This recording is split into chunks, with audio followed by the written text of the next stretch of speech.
Hi there. Today I'm going to be reading from A Game of Thrones, Chapter 5.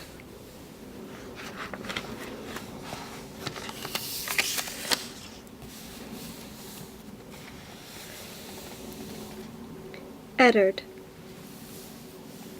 The visitors poured through the castle gates in a river of gold and silver and polished steel, 300 strong, a pride of bannermen and knights of swords and free riders.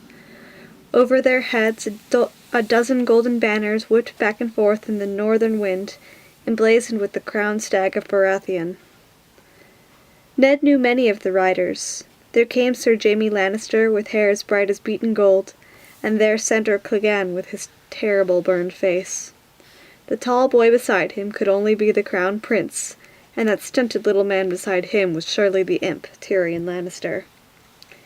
Yet the huge man at the head of the column, flanked by 2 knights in snow-white cloaks of the King's Guard, seemed almost a stranger to Ned, until he vaulted off the back of his war-horse with a familiar roar and crushed him in a bone-crunching hug.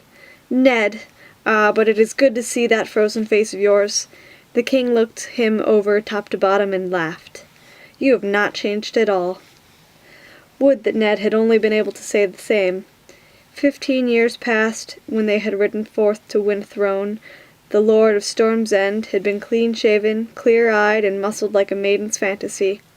6.5 feet tall, he towered over lesser men, and when he donned his armor and the great antlered helmet of his house, he became like a veritable giant.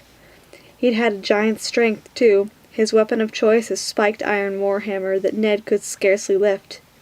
In those days the smell of leather and blood had clung to him like a perfume. Now, it was perfume that clung to him like perfume, and he had a girth to match his height. Ned had last seen the king 9 years before during Balon Greyjoy's rebellion, when the stag and the direwolf joined to end the pretensions of the self-proclaimed king of the Iron Islands. Since the night they had stood side by side in Greyjoy's fallen stronghold, where Robert had accepted the rebel lord's surrender and Ned had taken his son Theon as hostage and moored, the king had gained at least 8 stone. A beard as coarse and black as iron wire covered his jaw to hide his double chin and the sag of the royal jowls, but nothing could hide his stomach or dark circles under his eyes. Yet Robert was Ned's king now, and not just a friend, so he said only, "Your Grace, Winterfell is yours." By then the others were dismounting as well, and grooms were coming forward for their mounts. Robert's queen, Cersei Lannister, entering on foot with her younger children. The wheelhouse in which they had ridden, a huge double-decked carriage of oiled oak and gilded metal, pulled by 40 heavy draft horses, was too wide to pass through the castle gate. Ned knelt in the snow to kiss the queen's ring, while Robert embraced Catelyn like a long-lost sister. Then the children had been brought forward, introduced, and improved by both sides. No sooner had those formalities of greetings been completed than the king had said to his host, "Take me down to your crypt, Eddard. I would like to pay my respects." Ned loved him for that, for remembering her still after all these years. He called for a lantern. No other words were needed. The queen had begun to protest. They had been riding since dawn, everyone was tired and cold, and surely they should refresh themselves first. The dead would wait. She had said no more than that. Robert had looked at her, and her twin brother Jaime had taken her quietly by the arm, and she had said no more. They went down to the crypt together, Ned and this king he scarcely recognized. The winding stone steps were narrow. Ned went first with the lantern. "I was starting to think that we would never reach Winterfell," Robert complained as they descended. "In the south, the way they talk about my 7 kingdoms, a man forgets that your part is big as the other 6 combined." "I trusted you enjoyed the journey, your grace?" Robert snorted. "Bogs and forests and fields, and scarcely a decent inn north of the Neck. I've never seen such a vast emptiness. Where are all of your people?" "Likely they were too shy to come out," Ned jested. He could feel the chill coming up the stairs, a cold breath from the deep within the earth. Kings are a rare sight in the north. Robert snorted. "More likely they were hiding under some snow." "Snow, Ned." The king put one hand on the wall to steady themselves as they descended. "Late summer snows are common enough," Ned said. I hope they did not trouble you. They're usually mild." "The others take your mild snows," Robert swore. "What will this place be like in winter? I shudder to think." "The winters are hard," Ned admitted, "but the Starks will endure. We always have."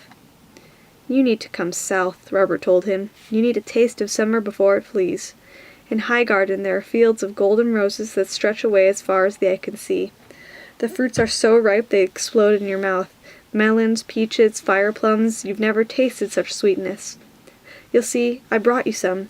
Even at Storm's End, with the good wind off the bay, the days are so hot you can barely move. And you ought to see the towns, Ned. Flowers everywhere, and markets bursting with food, the summer wine so cheap and so good that you can get drunk just by breathing the air. Everyone is fat and drunk and rich." He laughed and slapped his own ample stomach a thump. "And the girls, Ned," he exclaimed, his eyes sparkling. "I swear, women lose all modesty in the heat. They swim naked in the river right beneath the castle. Even in the streets it's too damn hot for wool or fur, so they go around in these short gowns, silk if they have the silver, and cotton if not, but it's all the same when they start sweating and the cloth sticks to their skin. They might as well be naked." The king laughed happily. Robert Baratheon had always been a man of huge appetite, a man who knew how to take his pleasures. That was not a charge anyone could lay at the door of Eddard Stark. Yet Ned could not help but notice that these pleasures were taking a toll on the king. Robert was breathing heavily by the time they reached the bottom of the stairs, his face red in the lantern light as they stepped out into the darkness of the crypt. "Your Grace," Ned said respectfully. He swept the lantern in a wide semicircle. Shadows moved and lurched. Flickering light touched the stones underfoot and brushed against a long procession of granite pillars that marched ahead, 2 by 2, into the dark. Between the pillars, the dead sat on their stone thrones against the walls, backs against the sepulchres that contained their mortal remains. "She is down at the end, with Father and Brandon." He led the way between the pillars, and Robert followed wordlessly, shivering in the subterranean chill. It was always cold down here. Their footsteps rang off the stones and echoed in the vault overhead as they walked among the dead of House Stark. The lords of Winterfell watched them pass.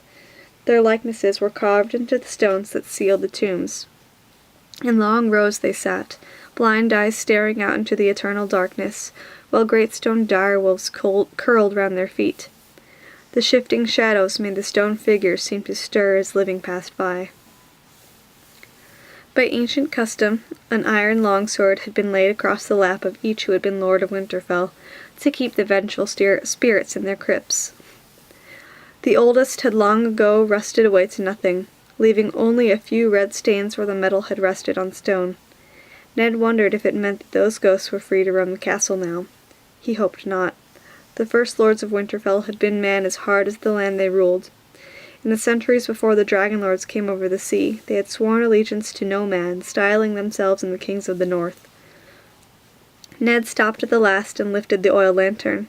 The crypt continued on into darkness ahead of them, but beyond this point the tombs were empty and unsealed, black holes waiting for the dead, waiting for him and his children. Ned did not like to think of that. "Here," he told his king. Robert nodded silently, knelt, and bowed his head. There were 3 tombs side by side. Lord Rickard Stark, Ned's father, had a long, stern face. The stonemason had known him well. He sat with quiet dignity, stone fingers holding tight to the sword across his lap. But in all life, all swords had failed him. In 2 smaller sepulchres on either side were his children. Brandon had been 20 when he died, strangled by order of the mad King Aerys Targaryen only a few short days before he was wed to Catelyn Tully of Riverrun. His father had been forced to watch him die. He was the true heir, the eldest, born to rule. Lyanna had only been 16, a child woman surpassing her loveliness. Ned had loved her with all his heart. Robert had loved her even more. She was to have been his bride. "She was more beautiful than that," the king said after a silence. His eyes lingered on Lyanna's face as if he could will her back to life. Finally he rose, made awkward by his weight. "Ah, damn it, Ned, did you have to bury her in a place like this?" His voice was hoarse with remembered grief. She deserved more than darkness. She was a Stark of Winterfell, Ned said quietly. This is her place. She should be on a hill somewhere, under a fruit tree, with the sun and clouds above her and the rain to wash her clean. I was with her when she died, Ned reminded the king. She wanted to come home, breast beside Brandon and father. She could hear her still at times. Promise me, she had cried in a room that smelled of blood and roses. Promise me, Ned. The fever had taken her strength and her voice had been faint as a whisper, but when he gave her his word, the fear had gone out of his sister's eyes. Ned remembered the way she smiled then, how tightly her fingers had clenched at the grave as she gave up her hold on life. The rose petals spilling from her palm, dead and black. After that he remembered nothing. They had found him still holding her body, silent with grief. The little Crannogman, Helen Reed, had taken her hand from his. Ned could recall none of it. I bring her flowers when I can, he said. Lyanna was fond of flowers. The king touched her cheek, his fingers brushing across the rough stone as gently as if it were living flesh. I vowed to kill Rhaegar for what he did to her. You did, Ned reminded him. Only once, Robert said bitterly. They had come together at the ford of the Trident while the battle crashed around them, Robert with his warhammer and great antlered helm, the Targaryen prince armored all in black. On his breastplate was the three-headed dragon of his house, wrought all in rubies that flashed like fire in the sunlight. The waters of the Trident ran red around the hooves of the destriers as they circled and clashed again and again, until at last a crushing blow from Robert's hammer stove in the dragon and the chest beneath it. When Ned had finally come on the scene, Rhaegar lay dead in the stream, while men of both armies scrabbled in the swirling waters for rubies, knocked free of his armor. In my dreams I kill him every night, Robert admitted. 1,000 deaths will still be less than he deserves. There was nothing Ned could say to that. After a quiet, he said, We should return, your grace. Your wife will be waiting. The others take my wife, Robert muttered sourly, but he started back the way he had come, his footsteps falling heavily. And if I hear your grace one more, I'll have your head on a spike. We are more to each other than that. I had not forgotten, Ned replied quietly. When the king did not answer, he said, Tell me about John. Robert shook his head. I had never seen a man sicken so quickly. We gave a tourney on my son's name day. If you had seen John then, you would have sworn he'd lived forever. A fortnight later he was dead. The sickness was like a fire in his gut. It burned right through him. He paused beside a pillar, before the tomb of a long-dead Stark. I loved that old man. We both did. Ned paused a moment. Catelyn fears for her sister. How does Lysa bear her grief? Robert's mouth gave a bitter twist. Not well, in truth, he admitted.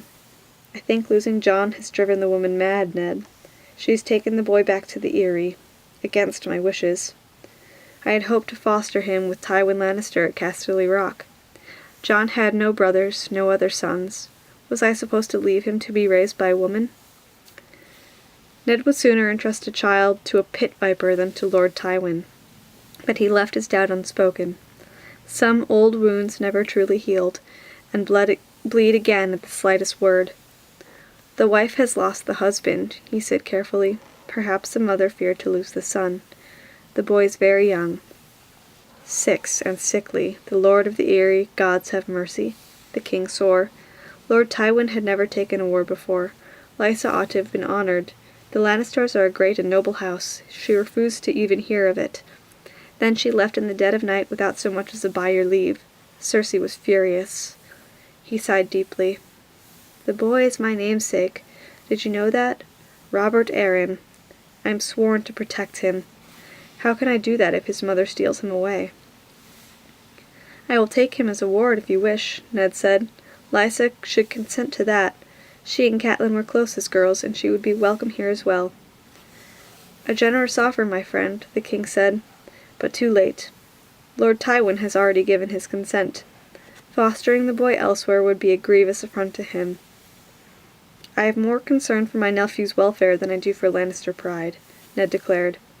That is because you do not sleep with a Lannister, Robert laughed, the sound rattling among the tombs and bouncing off the vaulted ceiling. His smile was a flash of white teeth in the thicket of his huge black beard.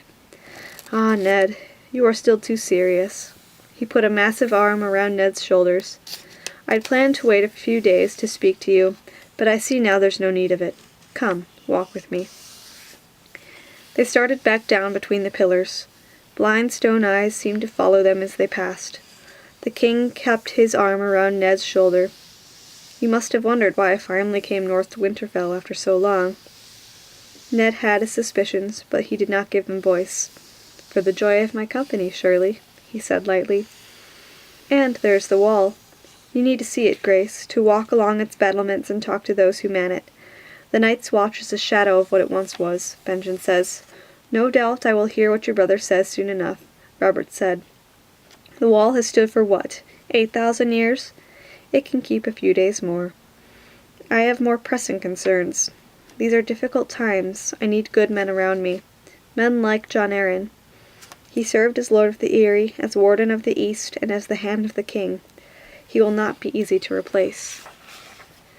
His son, Ned began. His son will succeed to the Eyrie and all its incomes, Robert said, brusquely. No more. Ned took that by surprise. He stopped, startled, and turned to look at his king. The words came unbidden. The Arryns has always been Wardens of the East. The title goes with the domain. Perhaps when he come of age, the honor can be restored to him, Robert said. I have this year to think of it, and next. A 6-year-old boy is no war leader, Ned. In peace, the title is only an honor. Let the boy keep it, for his father's sake, if not his own. Surely you owe Jon that much for his service. The king was not pleased. He took his arm from around Ned's shoulders. Jon's service was the duty he owed his liege lord. I am not ungrateful, Ned. You of all men ought to know that. But his son is not the father. A mere boy cannot hold the East. Then his tone softened. Enough of this. There is a more important office to discuss, and I would not argue with you. Robert grasped Ned by the elbow. I have need of you, Ned. I am yours to command, your grace, always. They were words he had to say, and so he said them, apprehensive about what might come next. Robert scarcely seemed to hear him. Those years we spent in the Eyrie, gods, those were good years. I want you at my side again, Ned. I want you down in King's Landing, not up here in the end of the world where you are no damn use to anyone. Robert looked off into the darkness, and for a moment as melancholy as a Stark. I swear to you, sitting a throne is 1,000 times harder than winning one. Laws are a tedious business, and counting coppers is worse. And the people, there's no end to them. I sit on that damnable iron chair and listening to them complain until my mind is numb and my ass is raw. They all want something, money or lands or justice. The lies they tell, and my lords or ladies are no better. I am surrounded by flatterers and fools. It can drive a man to madness, Ned. Half of them don't dare tell me the truth, and the other half can't find it. There are nights I wish we had lost at the Trident. Ah, no, not truly, but I understand, Ned said softly. Robert looked at him. I think you do. If so, you are the only one, my old friend. He smiled. Lord Eddard Stark, I would name you Hand of the King. Ned dropped to one knee. The offer did not surprise him. What other reason could Robert have had for coming so far? The Hand of the King was the second most powerful man in the 7 kingdoms. He spoke with the king's voice, commanded the king's armies, drafted the king's laws. At times he even sat upon the Iron Throne to dispense king's justice, when the king was absent or sick or otherwise indisposed. Robert was offering him a responsibility as large as the realm itself. It was the last thing in the world he wanted. Your Grace, he said, I am not worthy of the honor. Robert groaned with good-humored impatience. If I wanted to honor you, I'd write you retire. I am planning to make you run the kingdom and fight the wars while I eat and drink and wench myself into an early grave. He slapped his gut and grinned. You know the saying about the hand and the king? Ned knew the saying. What the king dreams, he said, the hand builds. I betted a fish maid once who told me that the low-born have a choicer way to put it. The king eats, they say, and the hand takes the shit. He threw back his head and roared his laughter. The echoes ran through the darkness, and all around them the dead of Winterfell seemed to watch the cold and disapproving eyes. Finally, the laughter dwindled and stopped. Ned was on one knee, his eyes upraised. "Damn it, Ned," the king complained. "You might at least humor me with a smile." "They say it grows so cold up here in the winter that a man's laughter freezes in his throat and chokes him to death," Ned said evenly. "Perhaps that is why Starks have so little humor." "Come south with me and I'll teach you how to laugh again," the king promised. "You helped me win the damnable throne, now help me hold it. We were meant to rule together. If Lyanna had lived, we would have been brothers, bound by blood as well as affection. Well, it is not too late. I have a son, you have a daughter. My Droff and your Sansa will join our houses, and Lyanna and I might have done." This offer did surprise him. Sansa is only 11. Robert waved an impatient hand. "Old enough for a betrothal. The marriage can wait a few years," the king smiled. "Now stand up and say yes, curse you." "Nothing would give me greater pleasure, your grace," Ned answered. He hesitated. "These honors are all so unexpected. May I have some time to consider? I need to tell my wife." Yes, of course, tell Catelyn, sleep on it if you must." The king reached down, clasped Ned by the hand, and pulled him up roughly to his feet. "Just don't keep me waiting too long. I am not the most patient of men." For a moment Eddard Stark was filled with a terrible sense of foreboding. This was his place, here in the north. He looked at the stone figures all around him, breathed deep in the chill and silence of the crypt. He could feel the eyes of the dead. They were all listening, he knew, and winter was coming.